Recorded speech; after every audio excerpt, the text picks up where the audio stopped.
नमस्कार।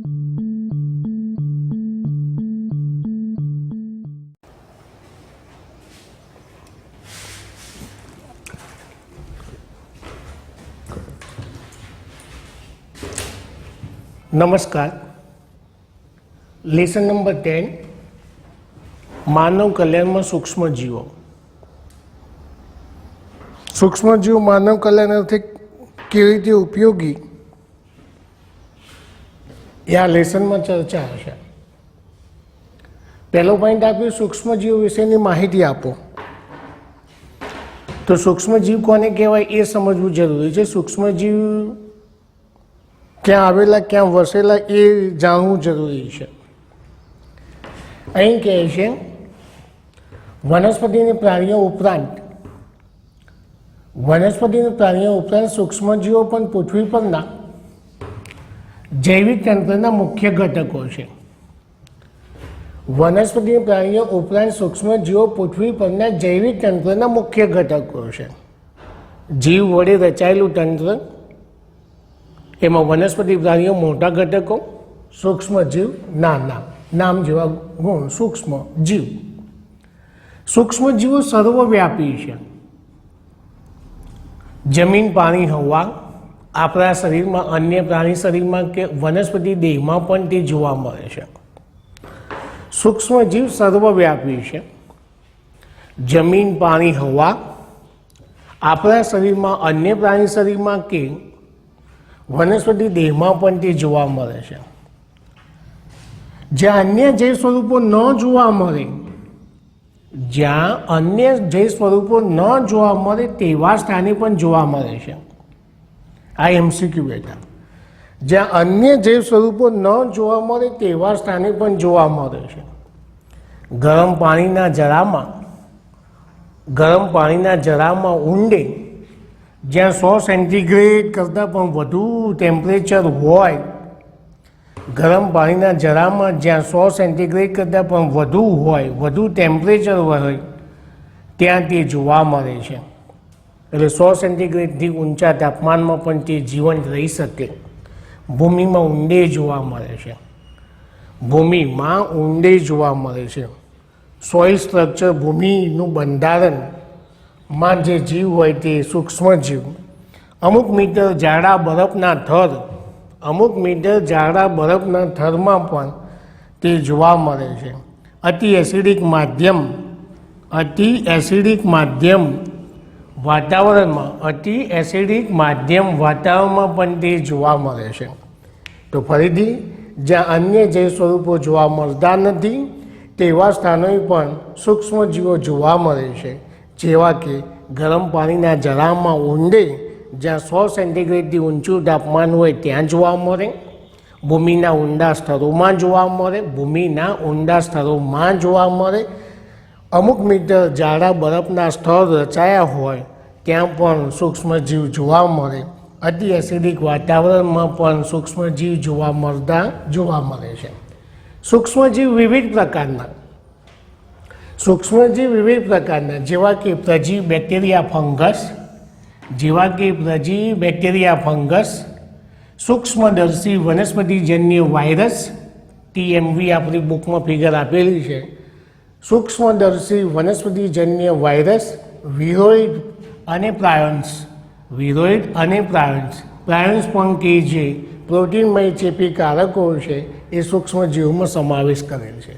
તો આ આપણે અગાઉ અભ્યાસ કરેલો છે। સૂક્ષ્મજીવ કયા? તો સૂક્ષ્મજીવો વિવિધ પ્રકારના જેવા કે પ્રજીવ, બેક્ટેરિયા, ફંગસ, સૂક્ષ્મદર્શી વનસ્પતિજન્ય વાયરસ, વિરોઇડ અને પ્રાયોન પણ પ્રોટીનમય ચેપી કારકો છે।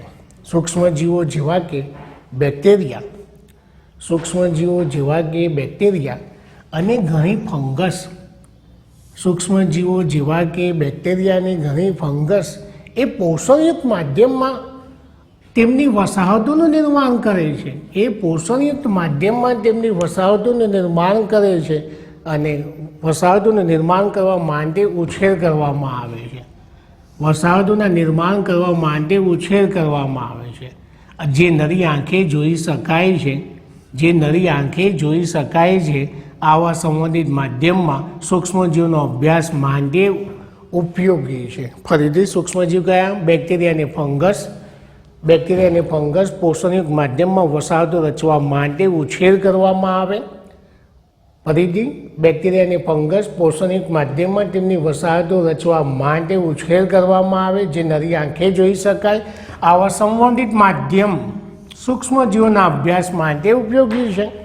અગાઉના પ્રકરણમાં આપણે બેટા અભ્યાસ કરેલો છે કે સૂક્ષ્મજીવો માનવમાં વિવિધ રોગકારકો તરીકે વર્તી વિવિધ રોગો ફેરે.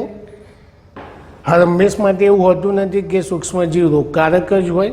સૂક્ષ્મજીવ માનવ કલ્યાણ અર્થે લાભકારી છે, જે આ પ્રકરણમાં અભ્યાસ કરાવે છે. તો અગાઉના પ્રકરણ 8માં અભ્યાસ કર્યો કે સૂક્ષ્મજીવો મનુષ્યમાં રોગો ફેરવા માટે જવાબદાર છે. તેઓ પ્રાણીઓ અને વનસ્પતિમાં પણ રોગો ફેરે છે. અગાઉ પ્રકરણ 8માં અભ્યાસ કર્યો કે સૂક્ષ્મજીવો મનુષ્યમાં રોગો ફેરવા માટે જવાબદાર છે. તેઓ પ્રાણીઓ અને વનસ્પતિઓમાં પણ રોગો ફેરે છે. આનો અર્થ એ નથી થતો કે બધા સૂક્ષ્મજીવ મનુષ્ય માટે હાનિકારક છે. કેટલાક સૂક્ષ્મજીવ મનુષ્યની વિવિધ રીતે ઉપયોગી છે.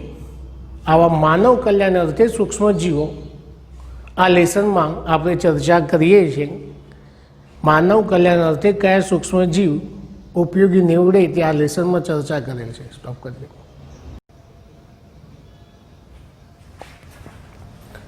હવે નેક્સ્ટ પોઈન્ટ અભ્યાસ કરીએ. ઘરગથ્થુ ઉત્પાદનમાં સૂક્ષ્મજીવોનો ફાળો. ઘરગથ્થુ ઉત્પાદનમાં સૂક્ષ્મજીવોનો ફાળો. માઇક્રોબેન્સ ઇન હાઉસ હોલ્ડ પ્રોડક્ટ. તમને જાણીને આશ્ચર્ય થશે કે સૂક્ષ્મજીવો કે તેની નિપજો આપણે દરરોજ ઉપયોગ કરીએ છીએ. તમને જાણીને આશ્ચર્ય થશે કે સૂક્ષ્મજીવો કે તેમની નિપજો આપણે દરરોજ ઉપયોગ કરીએ છીએ. અને એનું સૌથી સામાન્ય ઉદાહરણ આપ્યું દૂધમાંથી દહીંની બનાવટ. દૂધમાંથી દહીંની બનાવટ માટે લેક્ટોબેસિલસ બેક્ટેરિયાનો ઉપયોગ થાય છે. લેક્ટિક એસિડ બેક્ટેરિયા તરીકે પણ ઓળખવામાં આવે, LAB. હવે કહે છે તમને જાણીને આશ્ચર્ય થશે કે સૂક્ષ્મજીવો કે તેમની નિપજોનો આપણે દરરોજ ઉપયોગ કરીએ છીએ. તેનું સામાન્ય ઉદાહરણ દૂધમાંથી દહીંની બનાવટ. તે માટે જવાબદાર લેક્ટોબેસિલસ, જેને લેક્ટિક એસિડ બેક્ટેરિયા તરીકે પણ ઓળખવામાં આવે છે, LAB. લેક્ટિક એસિડ બેક્ટેરિયા તરીકે પણ ઓળખવામાં આવે છે. આનો રોલ શું? તો કે LAB દૂધમાં વૃદ્ધિ પામે અને દહીંમાં પરિવર્તિત કરે. LAB દૂધમાં વૃદ્ધિ પામે અને દહીંમાં પરિવર્તિત કરે. તે દૂધમાં વૃદ્ધિ પામે ત્યારે અમ્લો એસિડિક માધ્યમ સર્જે. તે દૂધમાં વૃદ્ધિ દરમિયાન LAB અમ્લો સર્જે અને એ અમ્લો એસિડિક દૂધને જમાવે. દૂધમાં રહેલા પ્રોટીનનો અંશતઃ આંશિક પાચન દર્શાવે છે. ફરીથી LAB શું કરશે? દૂધમાં વૃદ્ધિ પામે અને દહીંમાં પરિવર્તિત કરે. દૂધમાં વૃદ્ધિ પામે અને દહીંમાં પરિવર્તિત કરે. વૃદ્ધિ દરમિયાન LAB અમ્લો સર્જે છે, જે અમ્લો દૂધને જમાવે. દૂધમાં રહેલા પ્રોટીનનું આંશિક પાચન દર્શાવે. દહીંને થોડીક માત્રામાં, વાટકી વ્યવહારની વાત છે, દહીંને થોડીક માત્રામાં નિવેશ દ્રવ્ય તરીકે અથવા તો આરંભકના રૂપમાં તાજા દૂધમાં ઉમેરવામાં આવે છે. વાટકી વ્યવહાર એટલે પાડોશમાંથી મેળવણ લેવું. વાટકી વ્યવહાર એટલે પાડોશમાંથી મેળવણ લેવું. તો કે અહીંયા શું કહે છે? દહીંની થોડીક માત્રા નિવેશ દ્રવ્ય કે આરંભકના રૂપમાં તાજા દૂધમાં ઉમેરવામાં આવે છે. અને એ વાટકી વ્યવહાર થોડોક જથ્થો જેમાં લાખો LAB lactic acid bacteria lactobacillus ધરાવે છે. અનુકૂળ તાપમાને તે ગુણિત થાય. દૂધને દહીંમાં પરિવર્તિત કરે. ગુણિત થવું એટલે સંખ્યાકીય વધારો. અનુકૂળ તાપમાને તે ગુણિત થાય, પ્રજનન દર્શાવે, સંખ્યાકીય વધે દૂધને દહીંમાં પરિવર્તિત કરે, વિટામિન B12ની ગુણવત્તામાં પણ સુધારો કરે, વિટામિન B12ની ગુણવત્તામાં પણ સુધારો કરે, જે વિટામિન B12ની માત્રા વધારી પોષણ સંબંધી ગુણવત્તામાં વધારો કરે છે, જે વિટામિન B12ની માત્રા વધારી પોષણ સંબંધિત ગુણવત્તામાં વધારો કરે છે. આપણા જઠરમાં સૂક્ષ્મજીવો દ્વારા થતા રોગોને અટકાવવામાં LAB એક લાભદાયી ભૂમિકા ભજવે છે. સૂક્ષ્મજીવો દ્વારા થતા રોગોને અટકાવવામાં LAB એક લાભદાયી ભૂમિકા ભજવે છે. જ્યારે આપણને ડાયરિયા થાય ત્યારે ડૉક્ટર દહીં ખાવાનું કહે છે, તો એ માટે જવાબદાર આપણા શરીરમાં પણ સૂક્ષ્મજીવો દ્વારા થતા રોગોને અટકાવવામાં LAB એક લાભદાયી ભૂમિકા ભજવે છે. આ ઉપરાંત તેનો ઉપયોગ ઢોસા ઇડલી બનાવવા માટે વપરાતા ખીરુંમાં પણ બેક્ટેરિયા દ્વારા આઠવણની ક્રિયાથી ખીરું ડેવલપ થાય, ખીરું અપ આવે એટલે કે કદમાં વધે, અને એ વધવા માટેનું કારણ તો કે ખીરામાં CO2 ઉત્પન્ન થવાને કારણે ખીરું ફૂલેલું દેખાય છે. ખીરામાં CO2 ઉત્પન્ન થવાને કારણે તે ફૂલેલું દેખાય છે. તો ખીરામાં CO2 ક્યાંથી? તો કે શ્વસનની ક્રિયાથી, બેક્ટેરિયાની શ્વસનની ક્રિયાથી ઉત્પન્ન થાય CO2, એને કારણે ખીરું ફૂલેલું દેખાય છે. બ્રેડની બનાવટમાં ખીરામાં કોનો ઉપયોગ થાય? તો બ્રેકસ ઈસ્ટ ફંગસ. કોનો બેટા? Brakes East fungus. બ્રેડની બનાવટ માટે વપરાતા ખીરામાં પણ બ્રેકસ ઈસ્ટનો ઉપયોગ આઠો લાવવા માટે થતો જોવા મળે છે. તો કેટલું યાદ રાખ્યું? ઢોસા ઇડલીના ખીરામાં બેક્ટેરિયા દ્વારા આઠવણ ઉચકાય, ફૂલેલું દેખાય, એ માટે જવાબદાર CO2ની મુક્તિ. બીજું કહે છે બ્રેડ, ટોસ્ટ, બ્રેડ, પાઉંની બનાવટ માટે વપરાતા ખીરામાં પણ બ્રેકસ ઈસ્ટ નામની ફંગસનો ઉપયોગ આઠવણ માટે થતો જોવા મળે છે. કેટલાક પ્રાણીગત પીણા અને ખોરાકની બનાવટ સૂક્ષ્મજીવો દ્વારા થતી જોવા મળે છે. તો અહીંયા આપી દક્ષિણ ભારતનું પ્રાણીગત પીણું ટોંડી, આ MCQ.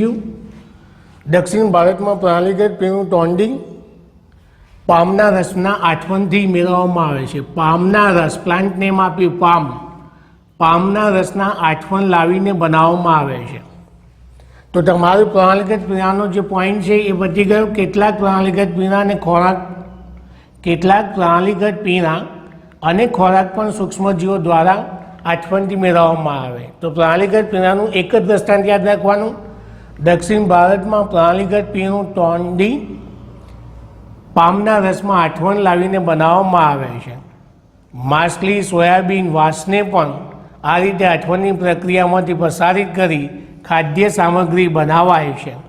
માછલી, સોયાબીન અને વાંસને પણ, એટલે તમારો ખોરાક વાળો જે પોઈન્ટ છે યાદ રાખીને કહેવાનું કે માછલી, સોયાબીન અને વાંસ ને પણ આઠવણની પ્રક્રિયામાંથી પ્રસારિત કરી ખાદ્ય સામગ્રી બનાવાય છે. ચીજની જુદી જુદી જાત તેના પોટ એટલે સ્ટ્રક્ચર, સુગંધ અને સ્વાદને કારણે જાણીતી છે.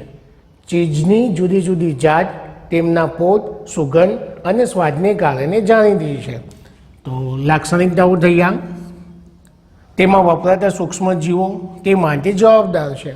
તો આ જુદી જુદી જાત, તેના પોત, સુગંધ અને સ્વાદ કોને આભારી? તો તેમાં વપરાતા સૂક્ષ્મજીવોને આભારી. એક દ્રષ્ટાંત આપ્યું સ્વિસ ચીઝ. માં જોવા મળતા મોટા કાણા, સ્વિસ ચીઝમાં જોવા મળતા મોટા કાણા CO2ને કારણે જોવા મળે છે. જે પ્રોપિયોની બેક્ટેરિયમ શર્માની બેક્ટેરિયાના કારણે સર્જાય છે.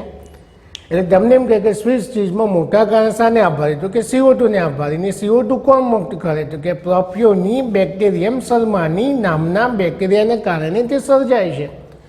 રોક્વીફોર્ટ ચીઝ, બીજી વેરાયટી કઈ? પહેલી આપી સ્વિસ ચીઝ, બીજી વેરાયટી કઈ? રોક્વીફોર્ટ ચીઝ. પકાવવા માટે પણ ચોક્કસ ફૂગનું સંવર્ધન. અહીં કોનું હતું? બેક્ટેરિયાનું. અહીં કોનું? ફંગસનું. તમારે યાદ રાખવાનું, એકમાં બેક્ટેરિયા, સ્વિસ ચીઝમાં બેક્ટેરિયા, પ્રોપિયોનિમ બેક્ટેરિયમ શર્માની. રોકવી પોટ ચીઝ પકાવવા માટે ચોક્કસ ફૂગનું સંવર્ધન કરવામાં આવે જે ચીઝને ચોક્કસ સ્વાદ કે સુવાસ આપે છે. ઓકે વિદ્યાર્થી મિત્રો,